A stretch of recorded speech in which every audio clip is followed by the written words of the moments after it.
et 73.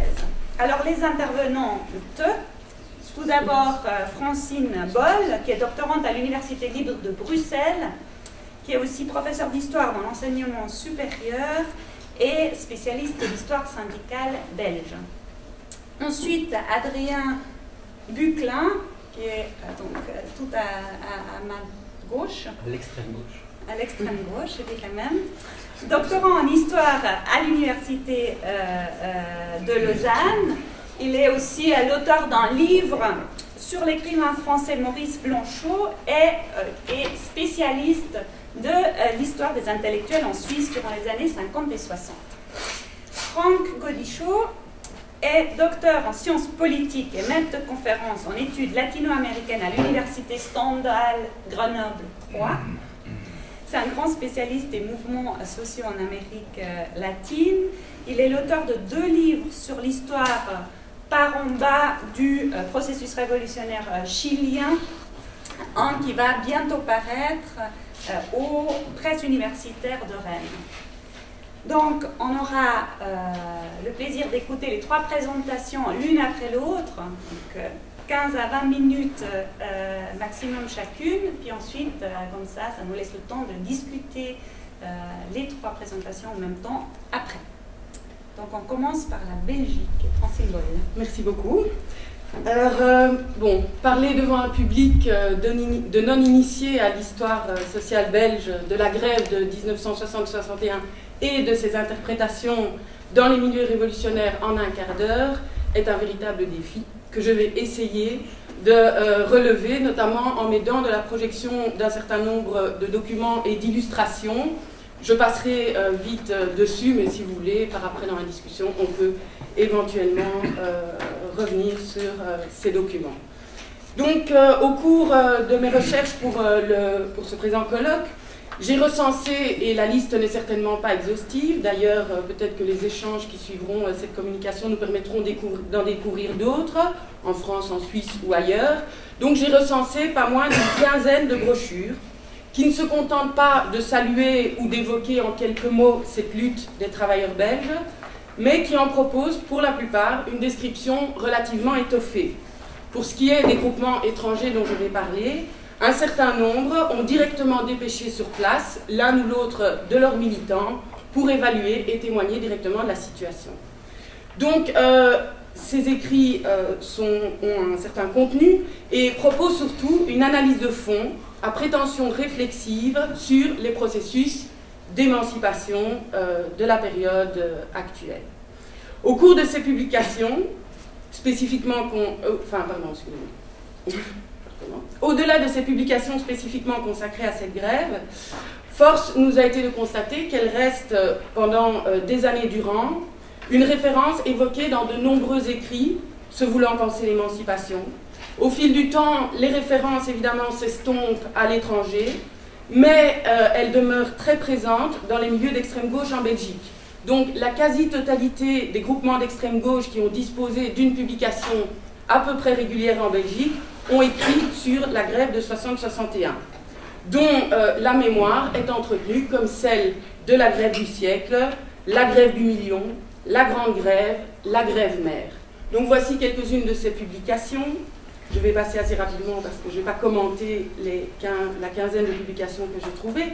Donc évidemment, Socialisme ou Barbarie, groupe français donc, qui a fait une brochure assez consistante sur ces grèves.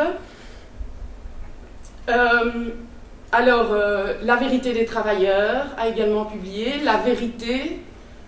Donc ici, ce sont 2 brochures de tendance trotskiste, la première pabliste et la deuxième plutôt du courant lambertiste, donc on va revenir là-dessus en cours d'analyse. Information ouvrière, programme communiste. Le groupe de Solidarity en Angleterre, qui était très proche de Socialisme ou Barbarie, a également publié une brochure dans lequel, donc ici c'est une publicité pour Socialisme ou Barbarie qui se trouve à la fin de la brochure, dans lequel se trouve un journal de grève qui va en fait être traduit et repris, mais pas dans son entièreté, dans la brochure de Socialisme ou Barbarie. Alors, aussi toute une série de groupes belges, libertaires, anarchistes, communistes, anarcho-libertaires, anarcho-communistes, liaison. Bon, ce sont des groupes qui, évidemment, ici, vous disent rien, donc dans les années 70. Le communiste, en 1981. Alors, le drapeau rouge, évidemment, donc ça, c'est l'organe du Parti communiste officiel. Alors, dernièrement, donc, on a fêté en Belgique le 50e anniversaire de la grève, et à cette occasion, il y a eu toute une série de commémorations. Il y a eu un colloque académique à l'Université de Liège, mais il y a eu aussi toute une série de débats, conférences qui ont été organisés par les groupes militants autour de cette grève. Et donc, à l'occasion de ces conférences auxquelles j'ai assisté pour la plupart, m'a été notamment distribué un tract de l'organisation communiste marxiste-léniniste en Belgique qui fait également et qui tire également encore aujourd'hui le bilan de cette grève de 60-61 en Belgique. Autant dire que 60-61 en Belgique, c'est notre 68 à nous, parce que nous, on n'a pas eu mai 68. On reviendra là-dessus sans doute plus tard. Alors, dans la revue Mai, un article écrit par Raphaël Emmanuel Verhaeren, La Révolution manquée, qui est un article qui est assez radical sur ses positions. Et Raphaël Emmanuel Verhaeren est à l'époque du mouvement ce qu'on appelle un prêtre ouvrier, mais qui se situe vraiment, en tout cas au niveau des positions, il se réclame révolutionnaire et il se situe à l'extrême gauche, en tout cas au sein de la gauche radicale. Et ils fonderont d'ailleurs, après la grève, un nouveau groupement, donc les travailleurs, autour d'un journal, les travailleurs. La grève a également donné lieu à des films, Hiver 60, qui a été un film réalisé sur base de cette grève. En regardant le film et en analysant la revue de Castoriadis, la brochure de Socialisme ou Barbarie, il y a vraiment des similitudes très très surprenantes, très intrigantes en tout cas entre ce film et cette brochure qui laisse sous-entendre en tout cas une forte inspiration de la part du réalisateur de ce film, de cette brochure. Brochure d'ailleurs, dans les témoignages, il y a un certain témoignage de A de Lalouvière. Et bien ce A de Lalouvière, c'est Jean Louvet qui joue dans le film. Donc bon, le lien est fait. Alors un autre film, bon, les moments aussi de développement de la communication, du cinéma, voilà, du cinéma. Un autre film, Combattre pour nos droits. Alors aussi, bon, dans les milieux syndicaux, on commémore la grève. Évidemment, le point de vue développé et l'analyse est radicalement différente, on s'en doute. Ce n'est pas notre sujet, donc on ne va pas développer, mais cette grève est vraiment commémorée dans tous les milieux. Voilà donc les différents colloques. Des brochures de formation, aussi éditées ici par la SCR sur la grève. Alors des polémiques aussi, on y reviendra, comment Gustave Dasch réécrit l'histoire de la grève de 60-61, polémique interne au courant trotskiste. Voilà le colloque auquel j'ai participé, une affiche du film qui à cette occasion a été rediffusée, repressée sur CD puisqu'il n'existait qu'en VHS, le fameux livre de Gustave Dasch, encore un colloque, toujours le même à Liège, voilà, à l'Université du Travail, encore un par la Fondation Léon Le Soil, donc trotskiste, et voilà. Un autre film qui a été publié et d'ailleurs aussi en partie censuré sur la grève, ce qui prouve que c'est une histoire qui est encore chaude en Belgique. Voilà, Thierry Michel, un commentaire, le film. Voilà. Alors, comment expliquer ce foisonnement de publications? La réponse se trouve dans les écrits eux-mêmes. La grève de 60-61, et c'est d'ailleurs le seul point qui fait unanimité dans l'ensemble des publications que nous avons analysées, donc je me suis limitée aux publications d'extrême gauche, constituait pour ces groupes le démenti de l'histoire réelle des théories en vogue à l'époque, de l'embourgeoisement et de l'intégration définitive du prolétariat à la société de consommation. Donc la voiture, la consommation de voitures qui augmente. Alors, cette grève donc, devait prouver prouvait en tout cas in vivo, que la capacité de lutte du prolétariat n'avait pas été entamée pendant la période de prospérité économique, donc période caractérisée par une élévation générale du niveau de vie des travailleurs et par leur intégration à une société de consommation de masse, période également de paix sociale caractérisée par un développement accru des pratiques de concertation sociale, avec en Belgique, ici c'est en bleu sur le graphique, un syndicalisme particulièrement développé et particulièrement intégré. Alors, à l'appui de cette assertion, donc de la capacité de lutte du prolétariat, sont invoqués dans ces revues, dans ces brochures. D'une part, l'ampleur inégalée donc, de ce mouvement social, inégalé depuis la fin de la Seconde Guerre mondiale en Europe, qui s'est prolongé pendant 5 semaines durant et qui a entraîné entre 600 000 et 1 million de grévistes selon les estimations. Sans compter évidemment la participation très forte, qui sera soulignée dans différentes brochures, d'autres catégories de la population non directement grévistes, donc comme les femmes, les jeunes, les petits commerçants, les paysans qui ont également soutenu le mouvement.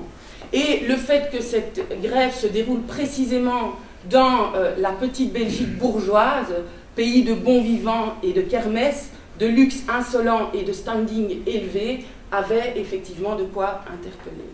Alors, ce qui a évidemment impressionné dans ce mouvement, c'est la radicalité des pratiques qui ont émaillé donc, ce mouvement. Que ce soit les multiples cas de transgression des consignes syndicales par leurs affiliés au moment clé du déclenchement des grèves. Donc la grève générale de 60-61 devient réalité suite à des débrayages spontanés et massifs, suite à l'organisation par les travailleurs eux-mêmes de commandos motorisés pour étendre la grève, mais aussi par après avec la persistance d'actions directes, de sabotage. Donc on relève 3750 actes de sabotage qui ont été commis pendant la durée de la grève, donc 5 semaines, ce qui veut dire à peu près 100 actes de sabotage par jour.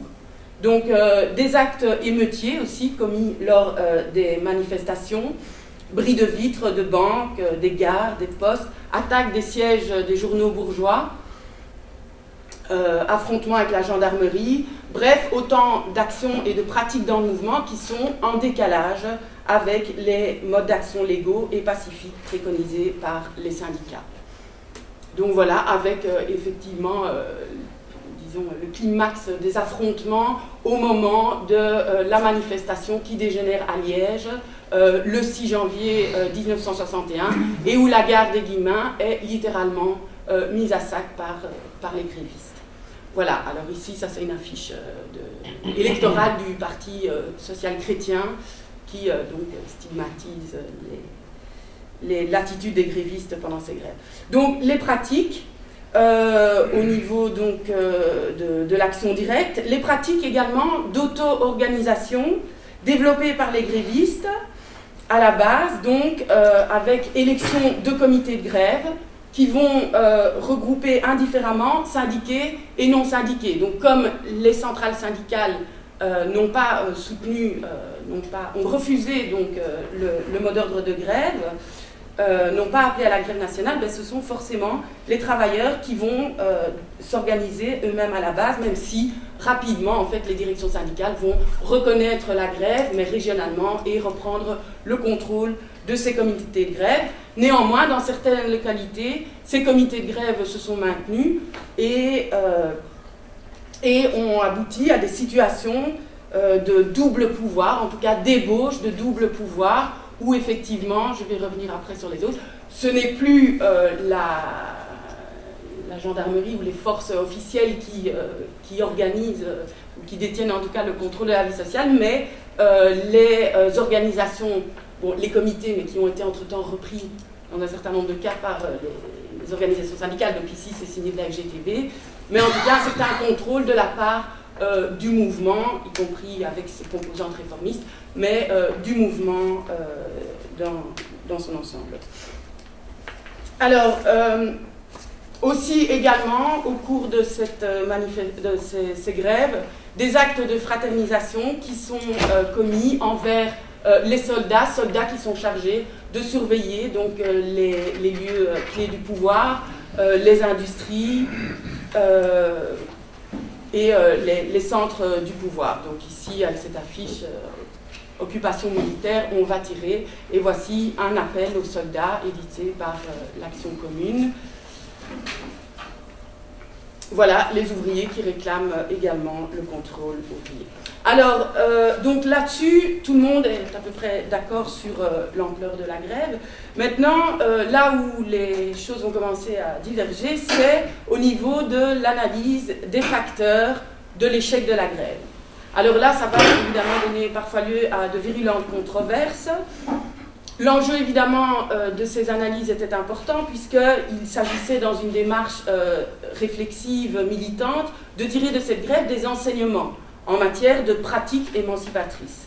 D'autant que pour beaucoup, cette grève est érigée en événement international, préfigurant en fait une nouvelle montée des mouvements révolutionnaires à venir, à peu près comme peuvent l'être aujourd'hui les révoltes dans le monde arabe. Donc il fallait penser la situation à partir de cette première expression de la montée révolutionnaire à venir. Et donc on a identifié en fait 3 grands types d'explications qui sont le plus souvent évoquées pour expliquer l'échec de la grève. Alors la plupart du temps, les analyses sont multifactorielles, donc les éléments se superposent, les facteurs se superposent, mais ils sont déclinés selon des contenus et des agencements différents d'un groupe militant à l'autre. Alors évidemment, je me rends compte que je n'aurai pas le temps de vous expliquer en détail chacune de ces analyses proposées, donc je vais peut-être, pour pouvoir parvenir aux conclusions, je pense que c'est déjà le moment, non? Oui, non, je ne me rends pas compte. 3 minutes. 3 minutes, bon bah alors il faut que... Donc je passe.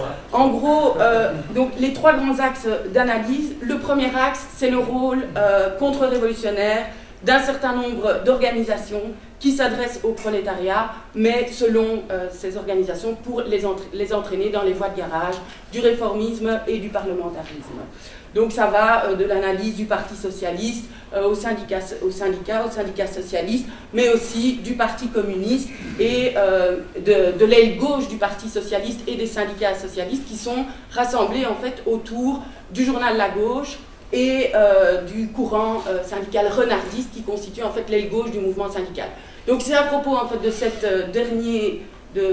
dernière organisation que les polémiques virulentes vont éclater au sein du courant trotskiste, puisqu'en fait une partie du courant trotskiste, donc la section belge de la 4e internationale qui est sur les positions pablistes, va défendre donc son attitude pendant la grève, à savoir de continuer l'entrisme au sein de la gauche et du renardisme sans dénoncer ouvertement ce qu'il critique dans ces courants, considérant qu'en fait ces fractions sont...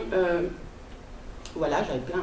Je me dit que ça va faire. Considérant que ces fractions n'ont pas assumé le rôle d'une organisation révolutionnaire. Alors, leur justification pour expliquer excusez-moi, il faut effacer ce que je viens de dire. Donc, ces organisations, pour justifier leur position et la continuation donc, de leur politique entriste au sein de la gauche et du courant renardiste, est qu'en fait, la situation n'était pas révolutionnaire. Et donc, dans ce cas-là, il fallait continuer à agir là où la classe se trouvait, où la majorité de la classe se trouvait, et diffuser des mots d'ordre, comme les réformes de structure, à laquelle l'ensemble de la classe pouvait adhérer, et le rôle de l'organisation devenait de lever l'ambiguïté des réformes de structure en leur donnant un caractère véritablement capitaliste. Alors, à l'inverse, pour les trotskistes que l'on assimilera au courant lambertiste à l'époque, eux, ils sont très critiques par rapport à l'attitude de la section belge de la 4e internationale, considérant qu'ils n'ont pas assumé la tâche d'une organisation révolutionnaire dans le contexte des grèves, à savoir donc la rupture avec ces courants et la mise en place d'un véritable parti des travailleurs. Leur justification est que la grève est insurrectionnelle, qu'il s'agit d'une grève insurrectionnelle et que donc il fallait agir en conséquence. Donc, chez Mandel, c'est à peu près le seul chez qui on trouve le deuxième grand facteur évoqué pour expliquer l'échec du mouvement, à savoir l'absence d'une situation propice à l'issue révolutionnaire du mouvement. Alors, en dépit de conclusions radicalement différentes de celles de Mandel, Socialisme ou barbarie est en réalité le seul autre groupe à analyser de manière approfondie l'issue de la grève à la lueur de facteurs sociétaux globaux. Et donc, selon Castoriadis, la situation sociale et historique du prolétariat dans la société capitaliste moderne, donc celle de 60-61, était telle que certaines difficultés lui étaient pour l'instant insurmontables, et ces difficultés, ces entraves sociétales, c'était l'emprise de la bureaucratie, l'habitude du prolétariat de confier la gestion de ses affaires aux responsables et son désapprentissage des affaires de la société. Donc, pour les auteurs de Socialisme ou Barbarie, une des raisons principales de la faiblesse des ruptures du prolétariat avec la bureaucratie, c'est que les travailleurs ont été mystifiés par la tradition, donc n'ont pas réussi, n'ont pas été assez courageux pour rompre ce qu'il appelle la force du mouvement, à savoir la grande fraternité, le rejet de l'individualisme, les changements dans les rapports humains, donc qui ont été extrêmement forts au cours de ces grèves, mais qui fut aussi sa faiblesse dans le sens où les individus n'ont pas voulu prendre la responsabilité de désagréger cette grande kermesse, dit-il, en se heurtant aux dirigeants syndicaux dans lesquels se reconnaissaient un certain nombre de leurs camarades. Donc ils avaient peur de briser cette unité. Et donc il dit, certains jeunes l'ont prise, et si les jeunes l'ont prise, et d'ailleurs il souligne assez fortement le rôle des jeunes dans la brochure de Socialisme ou Barbarie, si les jeunes l'ont prise, c'est parce qu'ils sont moins attachés à la tradition et moins liés à la population.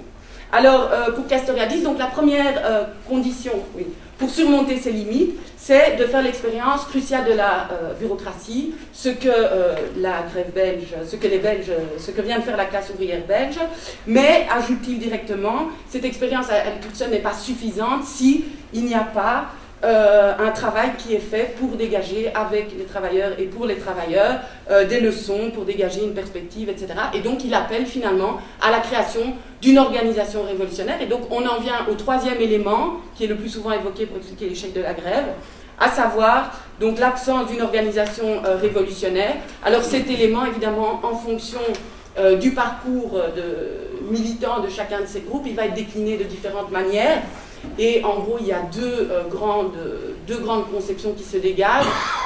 La conception léniniste de l'organisation, où il manquait le parti d'avant-garde qui aurait pu dicter au prolétariat les mots d'ordre qui lui auraient permis de dépasser les faiblesses et d'aller plus loin, d'aboutir donc à son mouvement d'aboutir. Et puis, il y a en gros la conception plus conseilliste, donc préconisant plutôt l'auto-organisation des travailleurs, avec effectivement, dans un certain nombre de cas, l'existence d'un parti révolutionnaire, mais qui en tout cas, dans le cas de Castoriadis, ne doit ni se substituer à la classe, ni la diriger, mais uniquement être un des instruments que celle-ci utilise pour sa libération.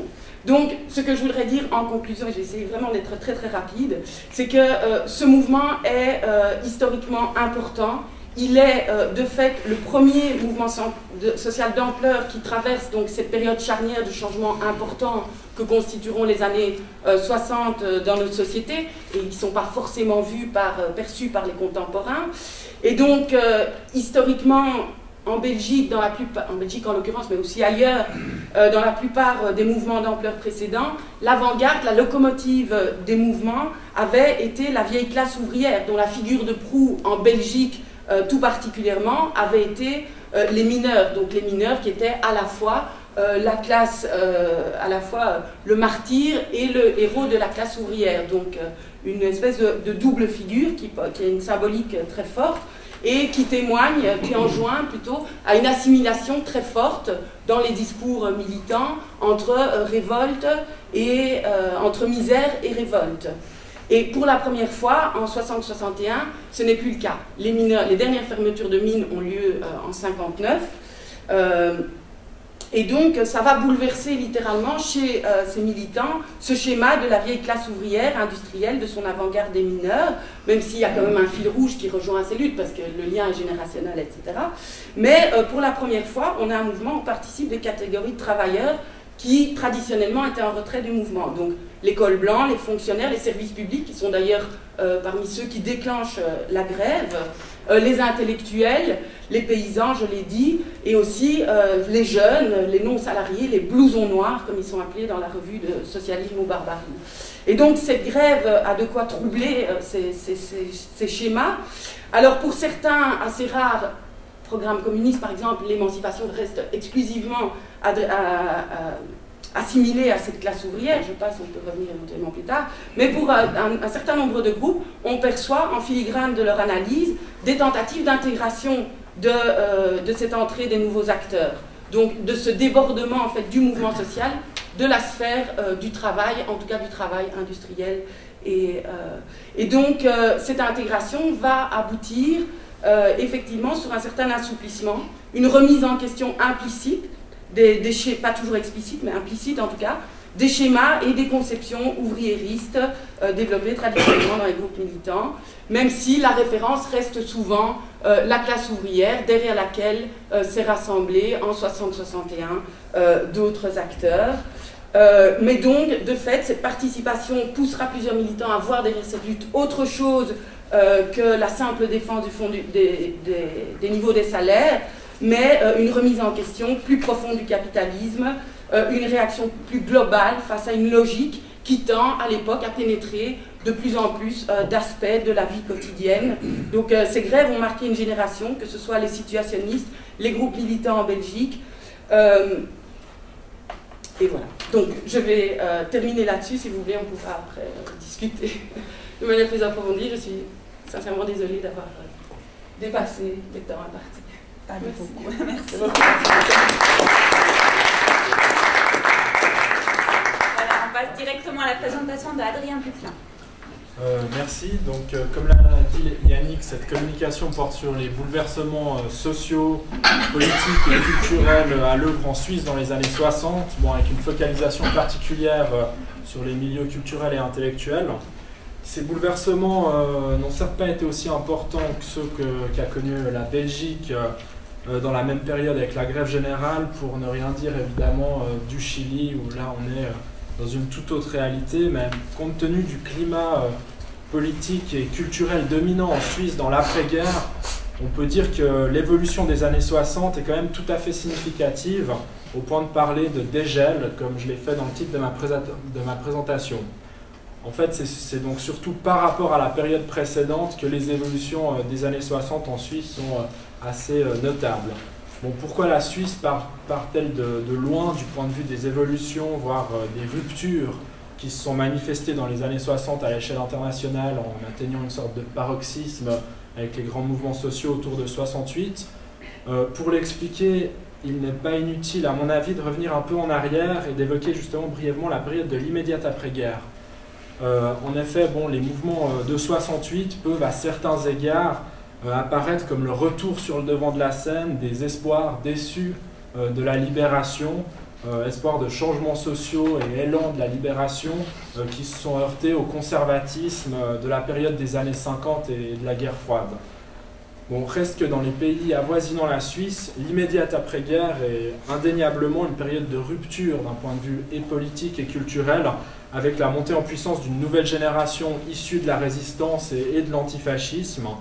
Et pour dresser un tableau ultra sommaire, j'insiste sur le terme ultra sommaire, de la situation dans les pays avoisinant la Suisse, on peut souligner par exemple qu'en Autriche, le Parti communiste ne dépasse jamais 5% des voix, mais qu'il draine dans son sillage un nombre remarquable d'intellectuels et d'artistes.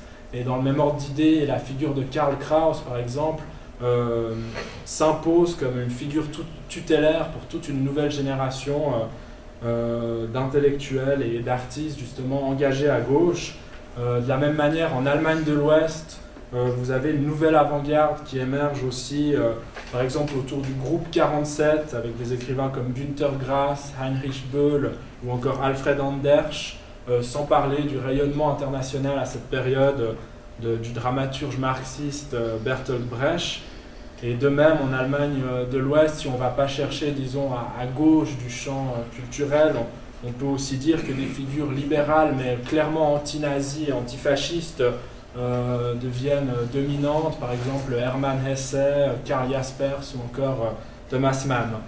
En Italie, pour continuer le tour de la Suisse, le Parti communiste là, rallie autour de lui une avant-garde intellectuelle et artistique qui devient pour le coup hégémonique dans les milieux culturels avec le ralliement de personnalités très célèbres, par exemple l'écrivain Elio Vittorini, et l'héritage italien de l'art pur, très esthétisant, issu par exemple de l'hermétisme de Giuseppe Ungaretti, de même que de l'idéalisme politique de Benedetto Croce, sont mises en cause assez frontalement par une nouvelle génération qui promeut là encore un art engagé à gauche, pour dire les choses de manière très schématique.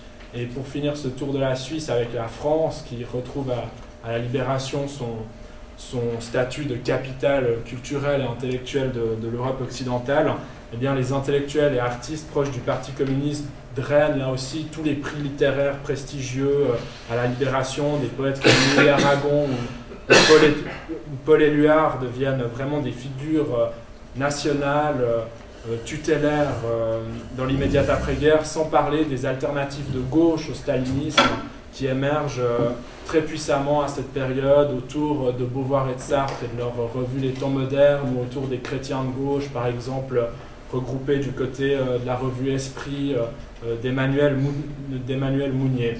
Et la montée de cette nouvelle génération issue de la résistance s'accompagne à chaque fois, dans chacun des pays voisins de la Suisse, bon, bien sûr avec des modalités différentes, d'une dévaluation tout à fait nette des milieux culturels de droite qui sont associés à la collaboration et aux compromissions avec le fascisme, voire qui sont frappés par des procédures d'épuration, y compris judiciaires.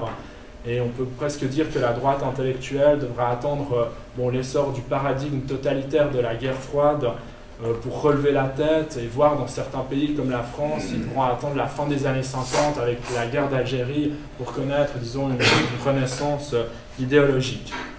Bon, la Suisse, justement, en revanche, par contraste, ne connaît pas, ou en tous les cas de façon beaucoup moins prononcée, ce renouvellement culturel en profondeur de l'immédiat après-guerre, sans parler de l'épuration en marche dans les pays voisins qui est inexistante en Suisse. D'un point de vue politique, d'abord, on peut signaler la stabilité remarquable. Il faut attendre par exemple 1952 pour que le gouvernement suisse ne soit pas composé majoritairement de ministres qui ont traversé toute la période de la guerre. De la même manière, le chef de la police fédérale, donc la police nationale, Heinrich Rothmund, qui est un homme aux opinions antisémites avérées, qui est un des principaux responsables de la politique très restrictive à l'égard des réfugiés, notamment des réfugiés juifs pendant la guerre, est maintenu dans ses fonctions jusqu'en 1954. Donc on est très loin du climat d'épuration qui règne dans les pays voisins. Dans le même ordre d'idée, sur le plan culturel, pour prendre l'exemple des prix littéraires, qui est toujours un bon exemple, un bon marqueur des rapports de force au sein du champ culturel, on peut remarquer qu'ils sont accaparés par des écrivains ultra-conservateurs. Ainsi, en 1945, le prix littéraire de la ville de Zurich, qui est un des plus prestigieux du pays, est attribué au professeur de germanistique, donc d'études de littérature allemande, Robert Fesi, qui a été proche durant la guerre de plusieurs écrivains nazis et qui a fait l'éloge de la culture du Blut und Boden et de l'antisémitisme culturel. Un autre prix prestigieux, le prix Schiller, est attribué au colonel à l'armée et juge fédéral Eugen Hassler, qui a en fait écrit seulement quelques vers de circonstance dans les années précédentes, mais qui est avant tout juge fédéral et colonel. Bon, un autre facteur de congélation dans l'après-guerre est à rechercher du côté du poids de l'armée dans la vie du pays. L'armée a d'autant plus d'influence en Suisse que dans l'après-guerre se construit un mythe autour d'elle, selon lequel le pays aurait été sauvé d'une invasion de l'Allemagne nazie grâce à l'armée et grâce au génie de son chef, le général Guisan, qui aurait inventé un plan défensif génial qui s'appelle le Réduit dans les Alpes, pour protéger la Suisse d'une invasion hitlérienne. Et il faudra attendre plusieurs décennies pour que ce mythe historique soit sérieusement ébranlé.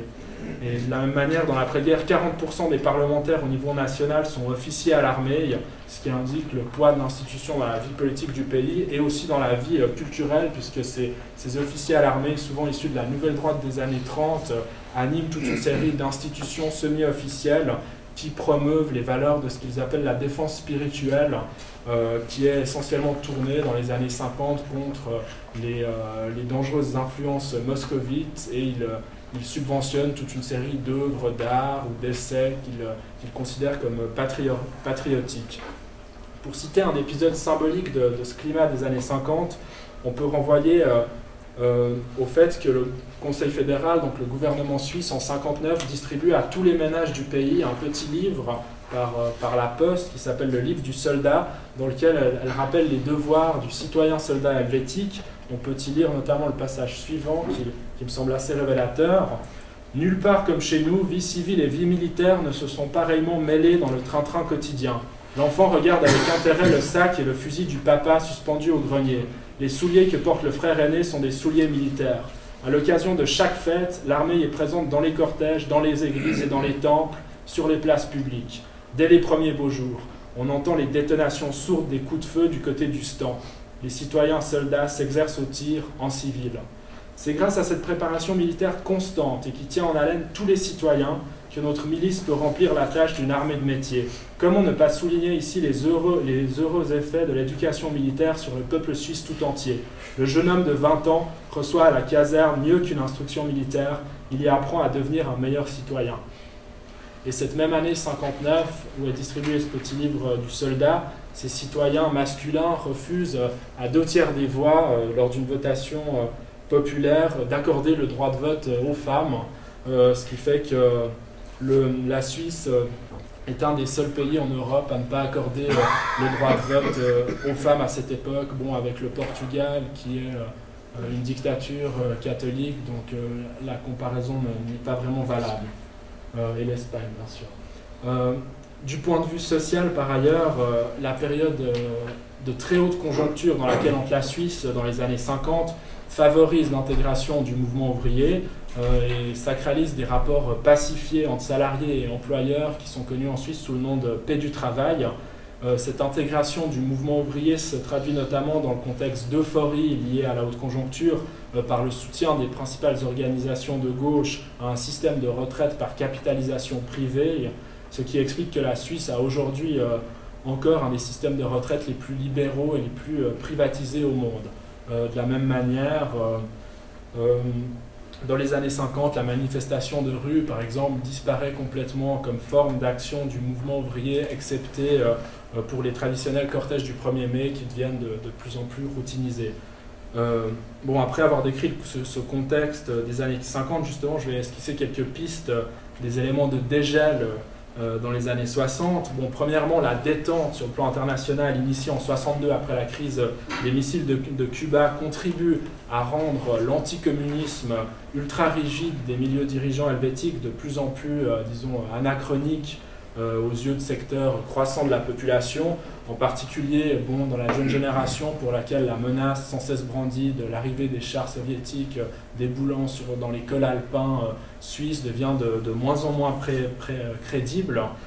Tant et si bien que l'idéologie de la défense spirituelle, dans ce qu'elle peut avoir de plus rigide, commence à être mise en cause, y compris au sein du camp conservateur. Par exemple, un intellectuel très proche de l'establishment à l'époque, Hans Rudolf von Salis, tient un discours devant un parterre d'officiers où il met en garde contre les excès de l'anticommunisme suisse, puisqu'il dit par exemple que ça lui rappelle des politiques totalitaires, je cite, des politiques totalitaires qui lui rappellent celles de feu le docteur Goebbels par exemple. Et en 1963, un autre intellectuel conservateur, Carl Schmitt, un professeur à Zurich et aussi officier supérieur à l'armée, il fait paraître une étude intitulée Malaise dans un petit pays, où là aussi il met en garde contre la rigidité de cette politique culturelle, est-ce qu'elle peut avoir de plus en plus anachronique pour la nouvelle génération. En parallèle à ces mises en cause et maintenant des milieux conservateurs, on a l'essor d'une nouvelle génération d'intellectuels et d'artistes de gauche qui seront appelés par la presse conservatrice en Suisse alémanique les non-conformistes, qui acquièrent une audience grandissante, en se rassemblant autour d'un certain nombre de revues, de journaux. Parmi ces intellectuels, on peut citer notamment Max Frisch, le plus connu d'entre eux, mais aussi, par exemple, Hugo Leutscher, Arnold Künzli ou encore Walter Matthias Diegelmann. Et la plupart se situent grosso modo sur la gauche de la social-démocratie. Et ils vont susciter une série de polémiques qui auront un écho non négligeable dans le public, notamment parce que la presse conservatrice, systématiquement, leur font l'honneur de leur répondre de manière souvent assez agressive, ce qui contribue en fait à accroître leur écho dans l'opinion et dans le grand public. Bon, je propose ici, vu le temps à disposition, de mettre en avant 3 axes de mise en cause du consensus helvétique à l'époque. Le premier axe, c'est une mise en cause de la vision mythifiée de l'histoire suisse. Le deuxième axe, c'est une mise en cause par ces intellectuels d'une vision bourgeoise de la culture.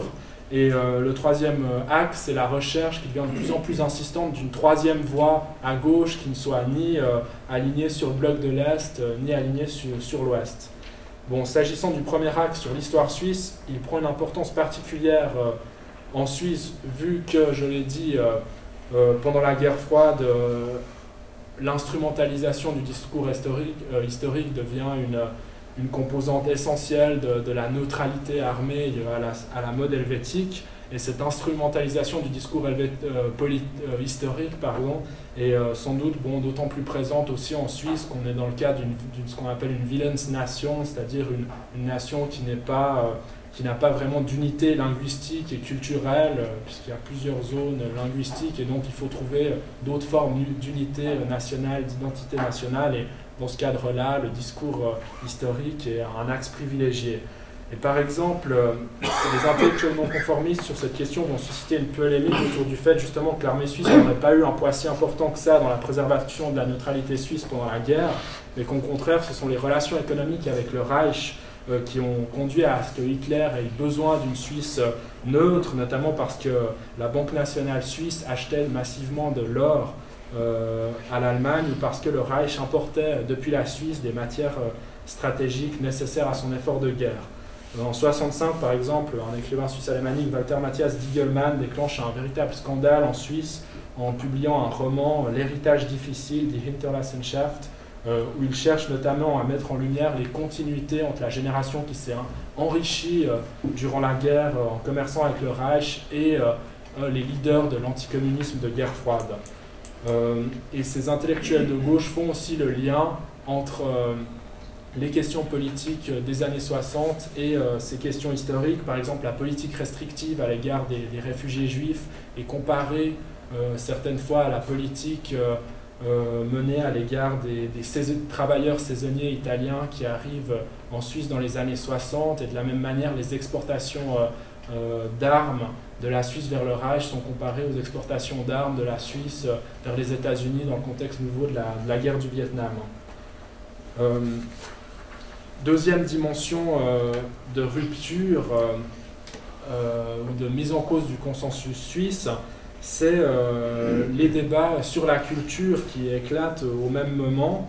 Bon, je l'ai dit, dans l'immédiate après-guerre, on a l'essor de toute une série de milieux culturels dans les pays avoisinants qui appellent à un art engagé à gauche, un art au service d'une cause et non pas un art pur, d'un art pour soi, avec des figures comme Sartre et Brecht, etc.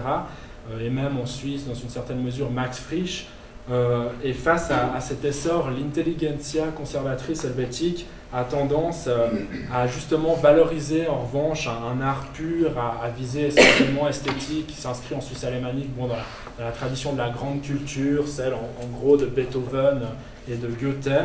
Et en parallèle, si on accepte quelques exceptions de grands collectionneurs suisses qui ont du flair d'un point de vue spéculatif, l'art abstrait, toutes les nouvelles formes de beaux-arts d'avant-garde sont jugées avec grande méfiance en Suisse, parce que notamment, vu le rôle joué par les écrivains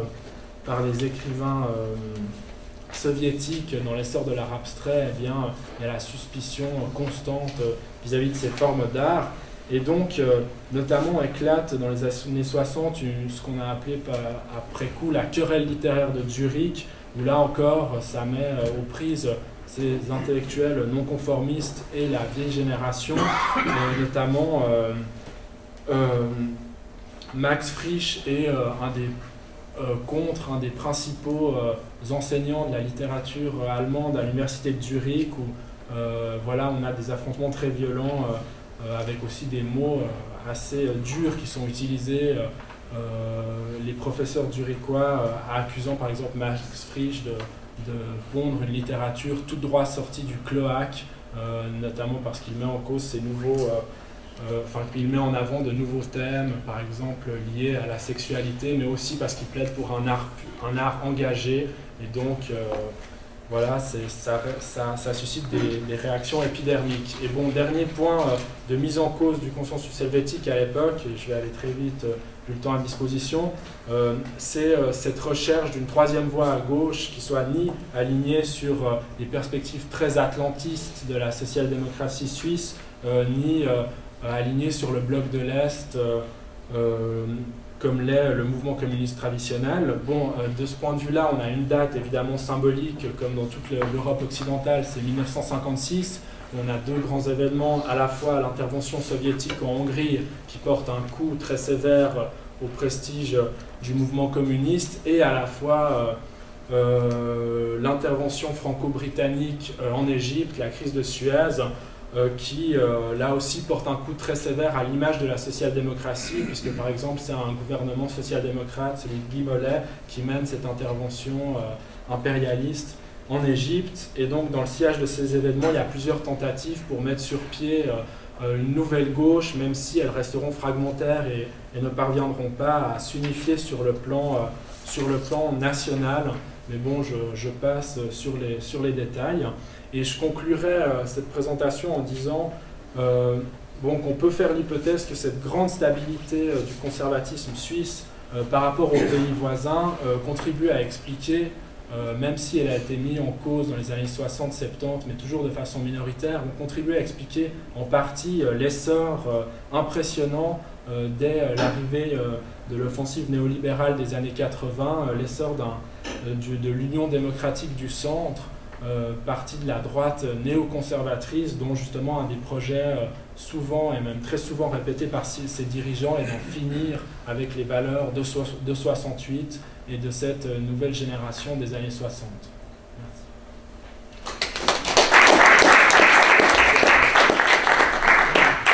Troisième présentation de Franck Bodichot sur le Chili. Tu l'as ouvert une fois?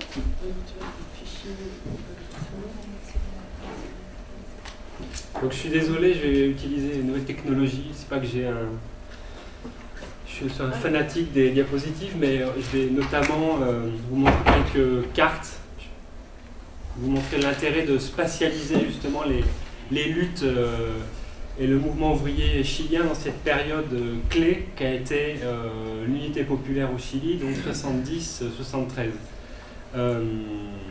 Bon, vous verrez qu'il y aura certaines différences de contexte qui sont assez évidentes entre la Suisse, la Belgique et le Chili.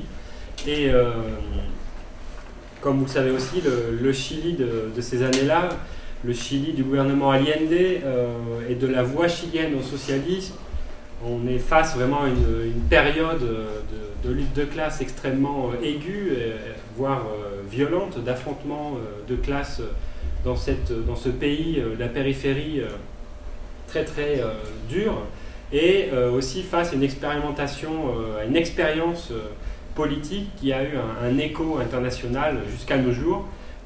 Et de ce point de vue, le Chili a souvent été considéré comme un pays laboratoire, un pays symbole de cette expérience de tentative de transition post-capitaliste qui soit pacifique et institutionnelle, et ensuite pays laboratoire, pays symbole de ce qu'a été la dictature de Pinochet et de la stratégie du choc néolibéral.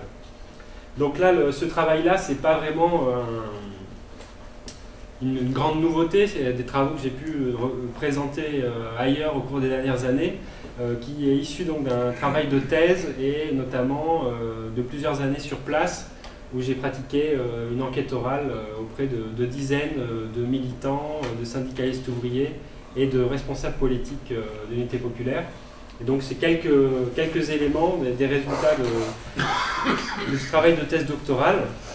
Donc l'idée de base de la recherche, c'était justement de revenir sur une période qui a été, qui est symbolique et qui a été étudiée à ce titre-là par des centaines, voire des milliers de personnes. On pourrait remplir une bibliothèque entière sur cette période de l'unité du Chili.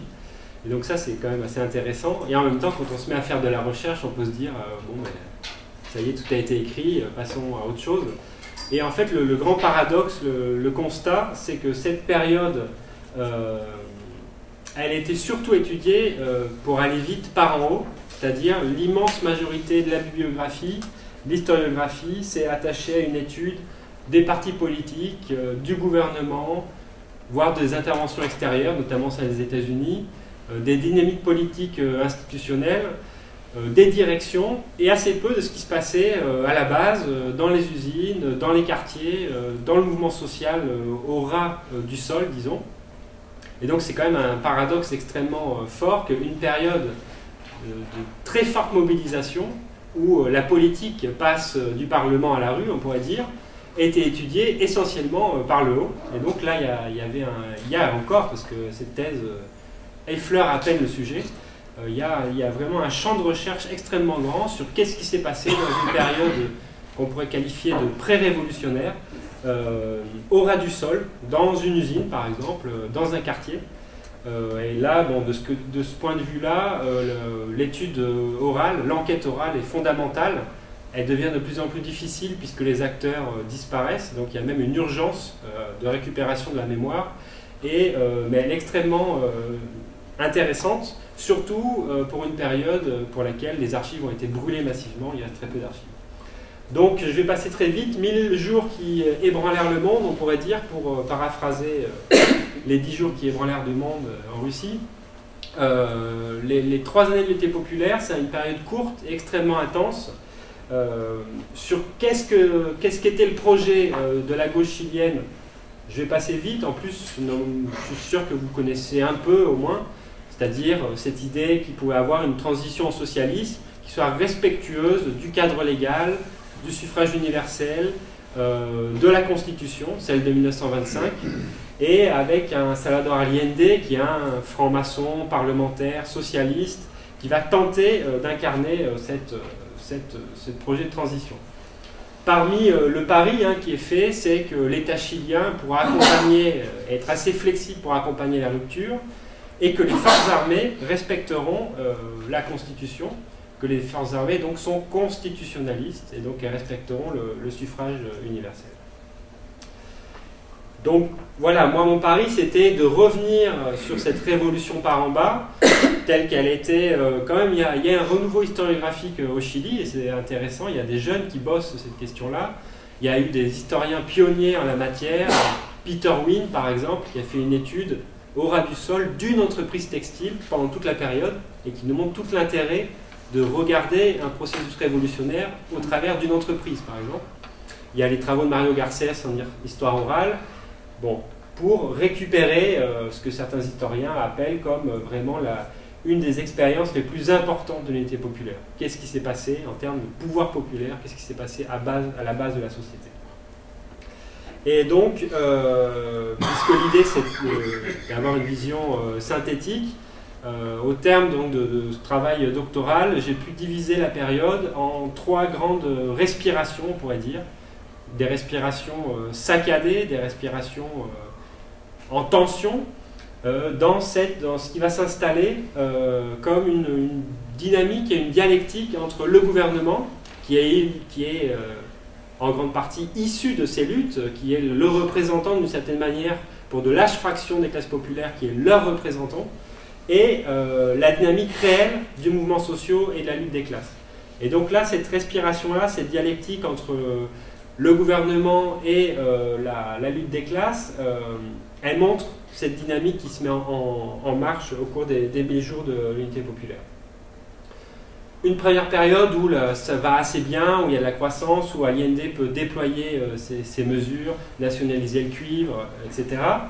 Et très rapidement, à partir de la mi-72, le conflit de classe commence à prendre le dessus sur les négociations parlementaires d'Allende. Vous savez tous que l'unité populaire Allende était minoritaire au Parlement, donc pour une voie institutionnelle au socialisme, être d'entrée bloqué sur le plan législatif, c'était un léger problème.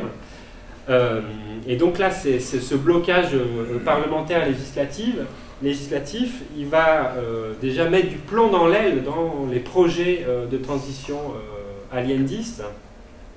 mais surtout, c'est l'affrontement direct avec vraiment une oligarchie extrêmement agressive qui voit cette montée en force des classes populaires comme un danger, et à juste titre, et qui va rapidement s'organiser pour faire barrage à l'unité populaire avec l'appui, ça c'est connu, direct et indirect des États-Unis.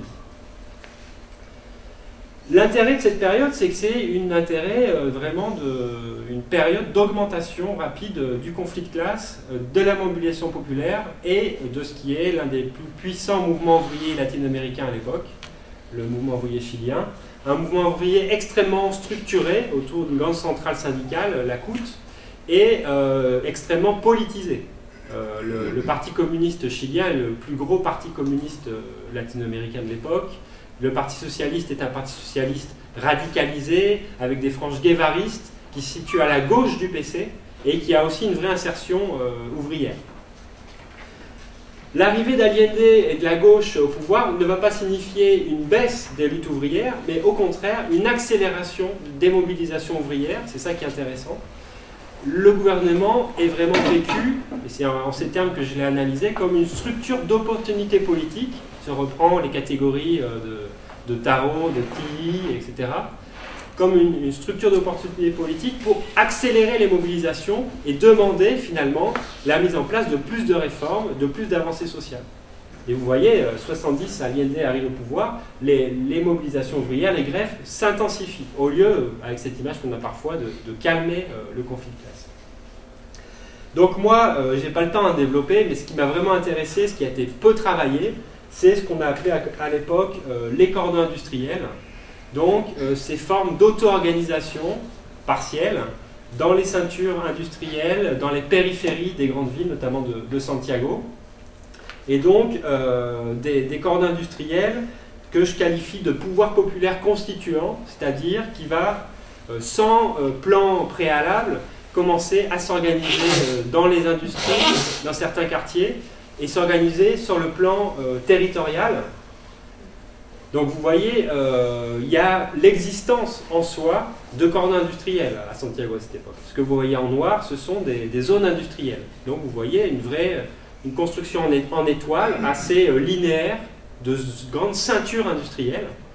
Et donc cette existence en soi, dans l'espace urbain, va devenir un espace pour soi, dans lequel la classe ouvrière va commencer à se coordonner territorialement pour avoir des outils d'organisation, de pouvoir populaire. La commune la plus importante étant celle de Maipú, la plus grande commune industrielle du pays, dans laquelle il y a des dizaines de milliers d'ouvriers. Et vous voyez tous les petits points, ce sont des usines. Donc il y a vraiment une existence d'un cordon en tant que tel.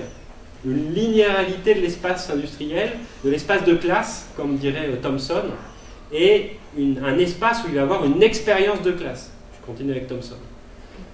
Dans le cadre du conflit politique qui se noue à cette époque, donc, il y a le passage de ce que j'ai appelé un cordon en soi, qui existe dans l'espace, un cordon pour soi, qui est un organe de pouvoir populaire, qui va chercher à affronter le patronat, qui va chercher à approfondir la voie chilienne, parfois, la plupart du temps, avec l'idée qu'il faut défendre le gouvernement, mais avec des armes qui sont les armes de la classe ouvrière. Et donc très souvent, en débordant le gouvernement, en débordant le cadre légal, et en débordant très largement les accords parlementaires qu'avait la gauche, notamment avec le centre politique parlementaire, la démocratie chrétienne. La démocratie chrétienne qui, depuis le début, exigeait le respect de la propriété privée, l'arrêt des occupations d'usines, l'arrêt du secteur nationalisé. Donc là, il y a une dynamique de la classe probable à la classe mobilisée, si on parle comme Bourdieu, qui va peu à peu déborder ce cadre contraignant d'une voie pacifique institutionnelle au socialisme. Donc c'est ça qui m'a intéressé. Tu me dis... Ok. Bon, il y aurait de quoi développer, j'ai essayé de les analyser de manière très détaillée, hein, notamment il y a l'histoire du cordon Cerrillos Maipú, qui est le plus puissant à l'époque, qui est vraiment, il y a des histoires à la base, des témoignages qui sont extrêmement intéressants. Et disons que une des étincelles, ça va être octobre 72. Octobre 72, la bourgeoisie chilienne, tous ceux qui ont vu le film de Patricio Guzmán, La bataille du Chili, ont vu ça très bien. La bourgeoisie chilienne comprend que la politique, elle le comprend même parfois avant la gauche, la politique n'est plus au niveau du Parlement, elle est dans la rue, elle est dans les usines, elle est dans l'économie. Et donc elle dit, pour faire tomber Allende, il faut le faire tomber là où ça fait mal, on va organiser une grève patronale, on va paralyser l'économie, notamment avec l'aide des camionneurs et un financement très important de la CIA. On va paralyser l'économie pour faire chuter Allende. Cette grève patronale, donc c'est quand même assez original, hein, quand il y a des articles d'Armand Maclar qui disent c'est la ligne de masse de la bourgeoisie. Quand la bourgeoisie prend une ligne de masse et affronte sur le terrain de la rue de l'économie un gouvernement de gauche et la classe ouvrière, et essaie de faire chuter donc, ce gouvernement, mais ce qu'il y a derrière aussi, c'est-à-dire les intérêts qui sont en jeu.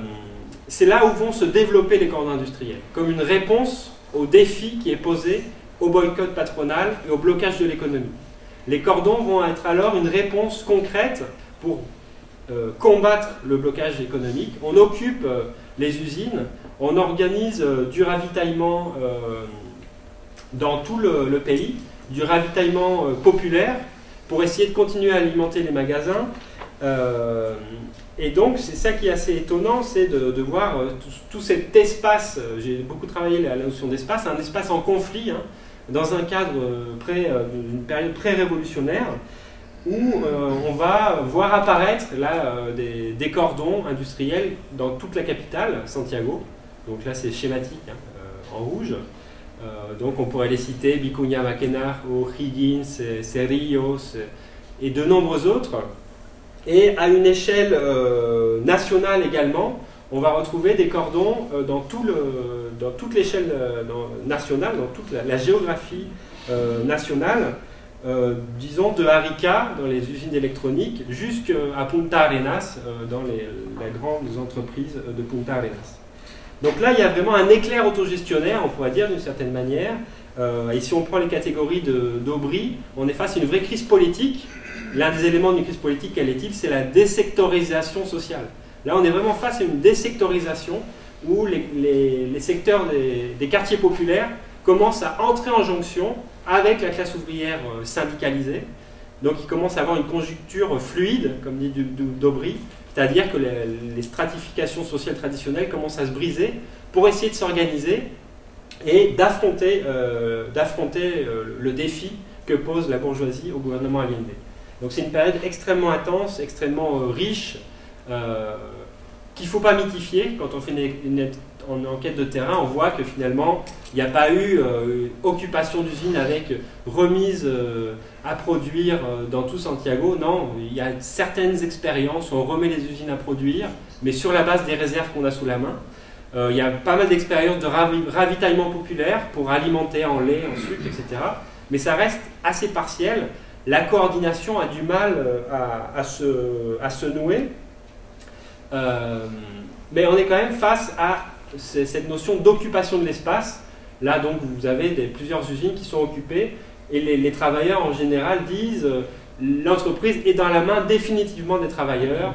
L'entreprise devient un territoire libre d'exploitation, avec toujours une pression forte, une demande à l'État, une demande au gouvernement Allende, en disant on occupe, on veut une nationalisation. Donc on est toujours dans une relation un peu de dépendance, de demande envers le gouvernement qui a promis de créer un grand secteur nationalisé, qui l'a fait, mais qui concernait au départ que 90 entreprises et qui à la fin de la période va concerner entre 230 et 240 entreprises et usines. Pourquoi? Parce qu'entre-temps, il y a eu une action collective d'occupation où on a mis la pression sur le gouvernement pour qu'il nationalise. En fait, ce n'était pas des nationalisations, je ne peux pas revenir dessus, c'était des interventions, puisque Allende est en minorité au Parlement, il ne pouvait même pas nationaliser les entreprises. Donc ils ont trouvé des arguments juridiques pour, par décret, intervenir les entreprises. Donc ces multiplications de coordination territoriale, c'est ça qui m'a intéressé. Cette notion d'espace en lutte et d'espace de lutte, cette notion d'espace approprié au bénéfice de la classe ouvrière, avec des répertoires d'action collective qui, eux, restent assez classiques, ceux du mouvement ouvrier, la manifestation, la barricade. Il y a un usage de la barricade qui est de plus en plus massif dans les cordons industriels, avec toujours cette idée de faire pression sur notre gouvernement, puisqu'il y a cette conception que le gouvernement est le leur, c'est celui qu'ils ont contribué à élire. Bon, combien de temps il nous reste? Ouais, bon. 3 minutes. Dans cette tension, il y a cette notion de débordement du projet politique de l'unité populaire, de son légalisme. Certains auteurs parlent du légalisme entêté de l'unité populaire, qui va de manière permanente essayer de ramener sur le plan parlementaire et légal le conflit qui devient vraiment de plus en plus aigu de classe. Allende donc, est de plus en plus dans une position d'arbitre finalement. C'est une des difficultés d'arbitre entre sa base sociale qui se radicalise, qui se mobilise, et une négociation parlementaire qui lui lie les mains depuis le début, des engagements qu'il a pris de respecter cette constitution qui est vraiment une véritable camisole de force très rapidement pour le projet de rupture et de transition. Un autre aspect intéressant, c'est que ces formes de pouvoir populaire constituant, ils vont se passer en ville, ils vont passer certains à la campagne, ils restent à étudier d'ailleurs, et ils vont créer une sorte de peur de l'encerclement au sein des élites. Par exemple, là, on voit le centre de Santiago, les quartiers chics, ils étaient entourés donc, là, en rouge de formes d'auto-organisation, de cordons, mais aussi on pourrait penser à Nueva La Habana, non, qui était un quartier auto-géré par le MIR à l'époque.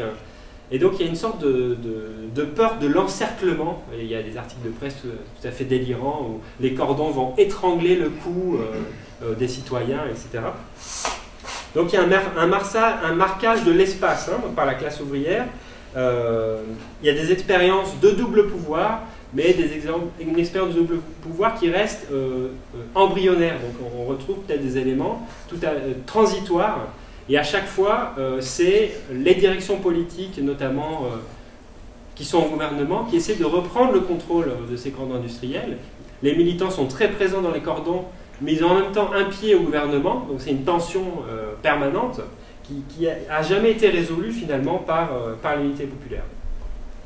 Bon, vous le savez, la répression, ça aurait été la réponse des militaires, ça aurait été la réponse de la bourgeoisie, avec une absence totale de préparation face au coup d'État de la gauche chilienne. Allende qui jusqu'au bout reste dans l'optique légaliste de la transition pacifique. Et donc ce que Thomas Mullian a appelé une double incapacité de la gauche, double incapacité à défendre ces formes d'autogestion de pouvoir populaire.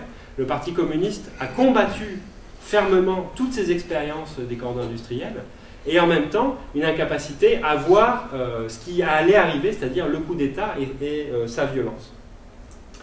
En conclusion, moi c'est ça qui m'a intéressé dans cette vision par en bas de la révolution chilienne et du processus pré-révolutionnaire chilien, c'est ces formes donc, de pouvoir populaire constituant, même si il faut les démystifier, il y a une grande mythification au sein de la gauche radicale.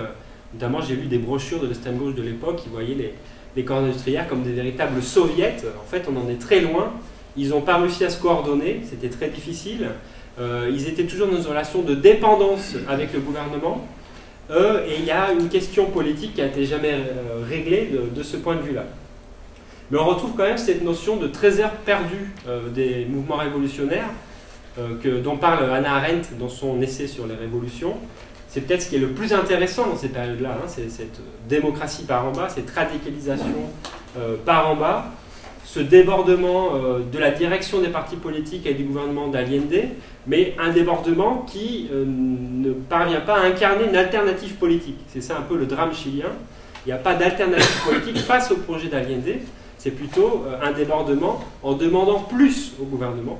On est dans cette tension-là, cette dialectique-là. Bon, la mise en conflit de la ville, j'en ai parlé, c'est parfait.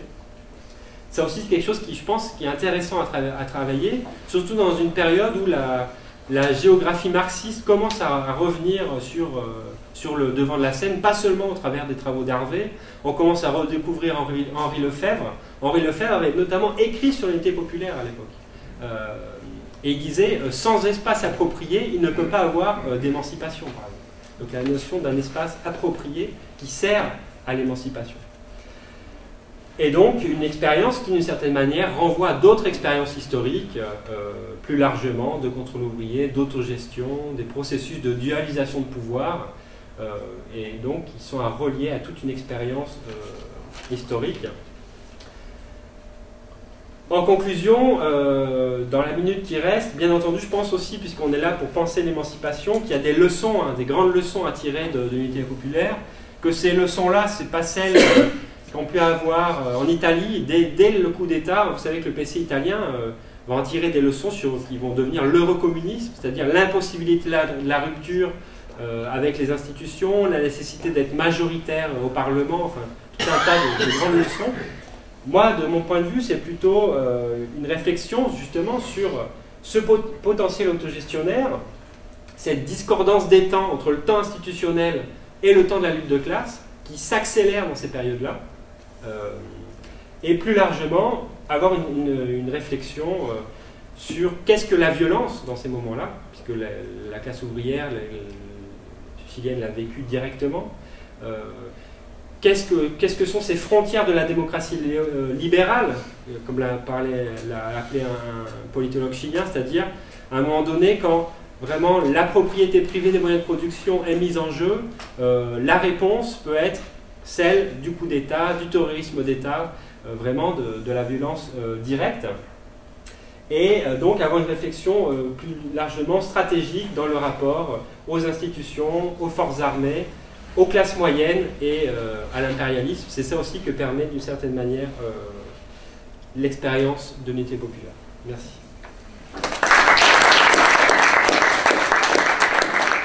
Merci beaucoup. Désolée d'avoir été un peu stricte sur le temps, mais comme ça on a encore un petit